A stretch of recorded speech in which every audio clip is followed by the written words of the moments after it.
welcome to You're Doing It Wrong. I'm Coach PJ. Today I'm going to show you a very commonly butchered exercise, which is the donkey kick. You see this one all over Instagram being performed as a booty building exercise.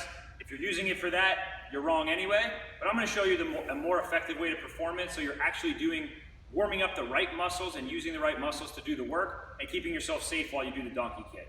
So Christina's set up here on all fours. And a typical donkey kick, can you go ahead and show? People just try to kick their leg up and just show a couple reps here. So she's just going to go through this position.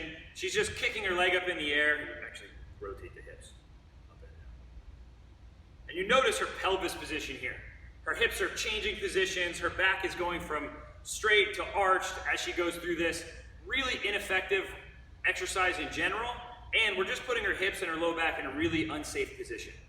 So the purpose of this exercise is really to isolate and warm up the glute to extend the hip.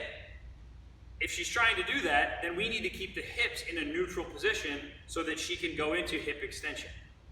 So a much more effective way to perform this exercise would be starting here in a nice neutral spine position, neutral pelvis position, so you notice her low back is nice and flat. So show me the arch. So this would be where most people start, with this arched low back, sticking their butt out. Now she's going to pull her pelvis into a neutral position. She'll lock it in there. And now, maintaining this nice flat back, she's going to go ahead and lift her leg up. And all she's doing is bringing it up. She's going to squeeze her glute on this side and bring it back down, and just go through a couple reps of that. So we're taking the hip. Notice the much shorter range of motion. We're taking the hip into hip extension. The glute is primarily responsible for that hip extension. So she's warming up and firing up that glute muscle and not putting herself in an unsafe position.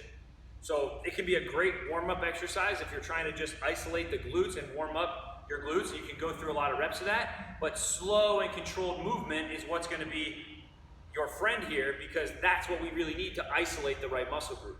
Otherwise, you're just jamming yourself into a really bad position and you're not getting any purpose out of it. A little extra tip there: if you're using this as a booty building exercise, you're wasting your time.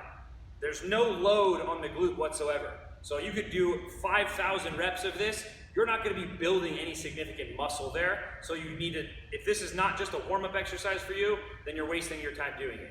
But if you are doing it to warm up the hip extensors and warm up the glute, then make sure you do it slow and controlled from a nice neutral spine and neutral pelvis position, and you'll get a lot more out of this exercise.